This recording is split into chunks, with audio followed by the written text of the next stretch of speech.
여러분의 구독은 영상을 제작하는 데 큰 힘이 됩니다.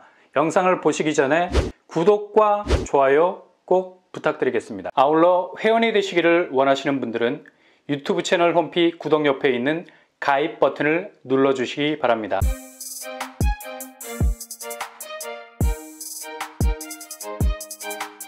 안녕하세요. 뻔뻔한 복도빠입니다. 오늘 날짜 10월 16일 서울 거래량을 보면 9월은 거의 숫자 변동이 없고요. 2,900건에서 그냥 시계가 죽어버렸어요. 더욱 심각한 건 10월 거래가 블랙홀 속에 갇힌 느낌도 들고요. 187건. 시간을 두고 더 두고 봐야 하는 시점이지만 정말 심각한 상황입니다. 이러니 공인중개사 폐업률이 갈수록 증가하고 기본 거래가 돌아야 업장이 유지가 될 수가 있는데 유지 자체가 안 될 수준으로 거래가 뚝 끊겨버렸으니 당연히 부동산이 문을 닫을 수밖에 없는 거죠. 작년 1차 폭락의 충격을 경험하고 화들짝 놀란 매도자들이 작년 한 해 동안 급매로 던진 집값이 그동안 미미하게나마 매수자 간의 거래로만 이어졌던 거고 상반기 거래가 살짝 살아나려는 조짐을 보일락말락하니 이건 뭐 살아난 것도 아니죠. 그냥 살아난 척한 거지. 집주인들이 이때다 싶어서 가격대를 밀어올리고 그 밀어올린 가격대로 매물을 내놓으니 뭐 어떤 매수자가 이걸 물겠습니까?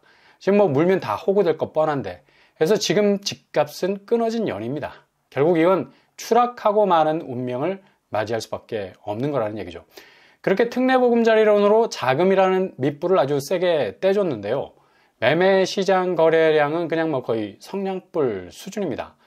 통상적인 거래량은 6,000건 이상이 되어야 그래도 제대로 돌아가네 라는 말이 나오는데 죄다 뭐 분양시장 쪽으로 자금이 흘러들어가서 미치도록 뭐 분양가만 그동안 밀어 올려 버렸죠.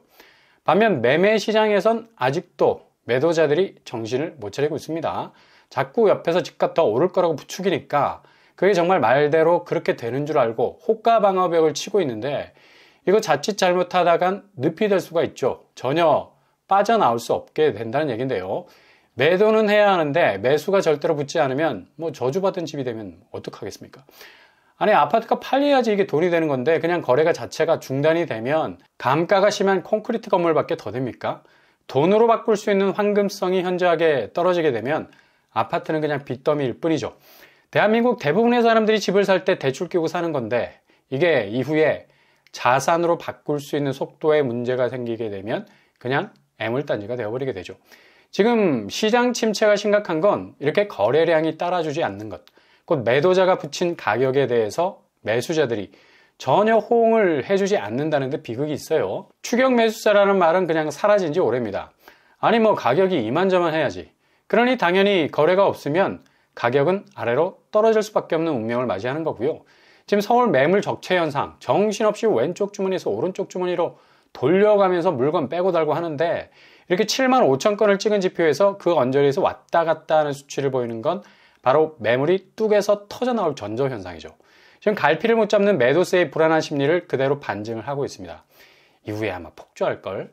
이렇게 매매 시장은 서서히 기우는 달처럼 가다가 결국 시야에서 완전히 깜깜이 사라지게 되는 거죠. 지금 매매 시장 분위기는 궤적이 딱 정해져 있습니다. 이 와중에 오늘부터 시작돼서 10월 19일까지 진행이 되는 분양시장이 있어요. 지금 분양시장 가격이 지난해 동기 대비 12.5% 상승. 이거 뭐 지표상 느낌이고 체감적으로 느껴지는 건 거의 뭐 한 달에 1억씩 오르는 추세처럼 보일 정도로 맹렬하게 오르고 있는 중입니다. 일단 분양가가 내려갈 아무런 제재가 없죠. 분상제가 대부분 해제가 됐기 때문에 여기에 해당되지 않는 신축은 그냥 분양가 폭주 현상을 보이고 있습니다. 그러니 가격에 따라서 쏠리는 곳, 거르는 곳, 뚜렷한 양극화 현상이 심해질 것으로 보이는데요. 요즘 검단 쪽이 엄청난 쏠림 현상을 보이고 있죠. 핵심은 역시 분양가라는 얘기입니다. 이런 맥락에서 오늘부터 시작돼서 10월 16일 목요일까지 진행이 되는 곳이 있는데 먼저 선택형이라 해서 이번에 새롭게 실행이 되는 사전이 나오고요.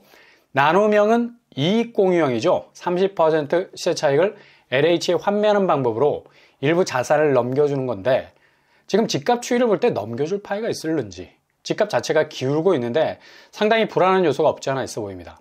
나눔형은 하남, 교산, 안산, 장상에서 나오고요. 일반형은 구리, 갈매, 역사권, 인천, 계양, 남양주, 진접에서 나오게 됩니다. 그리고 대안적으로 나온 선택형, 이건 뭐 임대로 6년간 살다가 마음에 들면 그대로 눌러 앉아버릴 수 있는 거고, 그렇지 않으면 그냥 바로 짐 싸고 나올 수 있는 퇴로가 있죠. 이번에 선택형이 세 지역에서 나오게 됐습니다. 바로 남양주 진접 2지구 5호제곱, 5구제곱 287세대. 여기는 일정한 지역 당첨 비율 있고요. 그리고 군포 대암이 5호제곱, 5구제곱 346세대. 100% 여기는 당해 공급입니다. 구리 갈매 역세권 5구제곱 285세대. 여기도 일정한 지역 당첨 비율 살아있습니다. 중요한 건 뭐니 해도 가격이겠죠. 남양주 진접 2지구는 보증금 6천, 월 임대료 50만원. 군포 대암이 보증금 7천, 월 임대료 57만원. 그리고 구리 갈매 역사권 보증금 9천, 월 임대료 60만원 수준입니다. 가격이 조금 애매하다는 느낌도 들고요. 이렇게 6년 임대로 살다가 마음에 들면 본인 이름으로 등기를 치는 겁니다. 일정한 소득 기준, 자산 기준 충족해야 되고요. 그러니까 자격 커트라인이 있다는 얘기죠. 이게 조금은 골 때리는 게 6년 임대 기간 종료되고 분양 전환이 돼서 소유권을 받을 수 있는데 향후 6년 이후에 임대주택의 분양 전환 산정 기준에 따라서 집값이 달라질 수 있다는 얘기입니다. 이게 상당한 변수가 될 수 있다는 얘기죠. 그리고 무주택자라는 신분을 6년간 유지해야 하고 안 그러면 뭐 나가리가 되는 거죠. 신청 자격은 입주자 모집 공고일 현재 서울, 경기, 인천에 거주하셔야 되고요. 규제사항 확인 잘 하시고요. 군포 대암이는 뭐 대암이역이 근처에 위치해 있고요. 남양주 진접 2지구, 진접선 4호선 연장역인 풍양역이 신설이 되고요. 그리고 구리 갈매역이 그래도 도보권입니다. 일단 세 곳 중에는 구리 갈매 쪽이 뭐 그래도 입지가 좋은 편이네요. 주변 시세 들여다보면 군포 대암이 2편 한 세상 20평대 고점 5억 대비 4억 8천 시세 보이고 있네요. 그리고 남양주 진접 롯데캐슬 20평대 4억 4천 수준이고요. 구리 갈매 프로지오 여기는 30평대 고점 8억 8천 대비 6억 8천대로 시세를 형성하고 있습니다. 잘 생각하셔야 하는 것이 임대로 만약 진입을 하셨더라도 이후 주변 시세 추이를 잘 보셔야 된다는 얘기죠. 집값이 그리 생각보다 탄탄하지 않을 수가 있습니다. 연말부터 역대급 하락이라는 삭풍을 맞게 된다면 이런 경기권 아파트들은 그냥 뭐 바로 축성이 되는 건 뻔한 사실이죠. 지금 사전 청약이 왜 위기라는 말을 듣고 있느냐?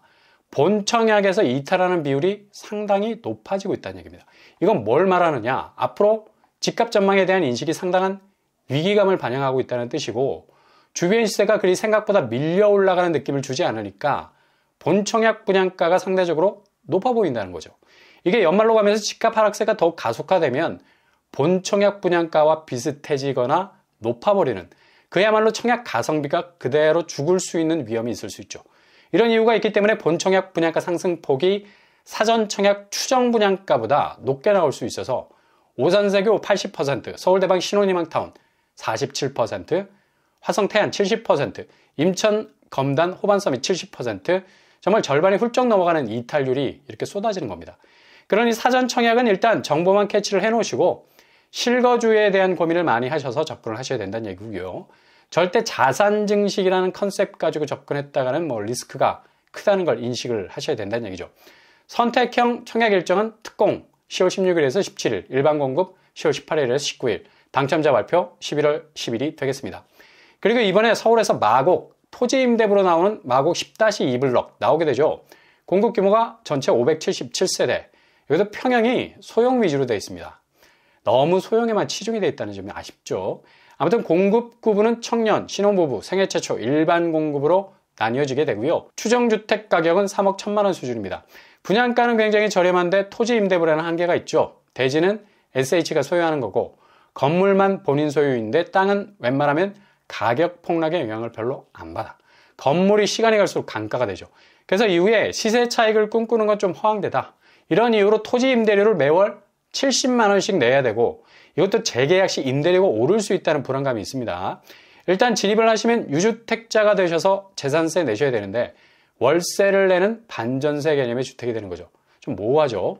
여기 들어가시는 분들 대출도 받아야 되는데 2억 정도 대출 받는다 치면 대출 이자 플러스 토지 임대료까지 더하면 고정 비용이 매월 100만 원 이상이 들 수도 있습니다. 이 부분 잘 체크를 하시고요. 주변 시세 보시면 마곡 13단지 힐스테이트 마스터 20평대 고점 13억 대비 10억으로 내려앉고 있죠. 시세 대비 저렴하기는 하지만 이렇게 주변 민간 아파트와 비교해서는 안 되겠죠. 마곡 13단지는 대지권까지 뭐 완벽하게 소유하는 완전체 소유 개념인데 토지 임대부는 이게 그냥 절반으로 소유 개념이 쪼개진다는 거고요. 거의 반전세 개념으로 가는 주거 시스템이라 볼 수 있겠습니다. 물론 뭐 소유는 본인 이름으로 등기를 치게 됩니다. 자격은 청년특공 소득기준 140%, 신혼부부 소득기준 130%, 생애 최초 소득기준 130%, 일반 공급은 소득기준이 100%로 내려가겠습니다. 일단 마곡 10-2 블럭은 서울 당해 우선 공급 100%가 되겠고요. 본청약 2025년 12월, 입주 시기 2026년이 되겠네요. 일단 입지는 뭐 비교적 좋은 편입니다. 송정역과 마곡역 걸쳐 있고요. 근데 이렇게 좋은 입지라면 뭐 그래도 비교적 저렴하게 일반 분양으로 풀면 얼마나 좋겠습니까? 이걸 꼭 이상야릇하게 토지 임대부로 우회해서 내 것인 듯 내 것 아닌 내 것 같은 게 뭐 물량으로 나오니 서울 진입은 이렇게 정상적으로 진입하는 걸 원천적으로 좀 차단하는가 싶은 생각도 들고요. 이렇게 나눔형, 선택형, 일반형으로 나오는 사전청약 시스템 잘 이해를 하셔서 체크를 하시고요. 특히 마곡은 건물 감가가 심각할 수 있다는 것, 그리고 토지 임대료 월세 개념인데 그리 저렴하지 않다라는 것, 대출 이자와 토지 임대료 합치면 100만 원 넘어가는 고정비용 발생할 수 있다는 핸디캡이 있겠습니다. 그래도 실거주 원하신다면 잘 고려하셔야 되겠네요. 아마 경쟁률은 뭐 굉장히 높을 듯 보이고요. 청약 일정은 특공 10월 16일에서 17일, 그리고 일반 공급 10월 18일에서 19일, 당첨자 발표 11월 2일이 되겠습니다.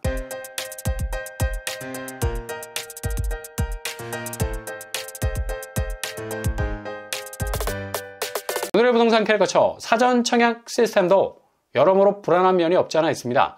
이모저모 잘 살피셔서 한 걸음 한 걸음 전진하실 수 있길 바랍니다. 오늘도 응원합니다. 여러분의 길이 꽃길만 되실 수 있길 바랍니다. 이상으로 뻔뻔한 복덕발 마치겠습니다. 구독과 좋아요 부탁드립니다. 감사합니다.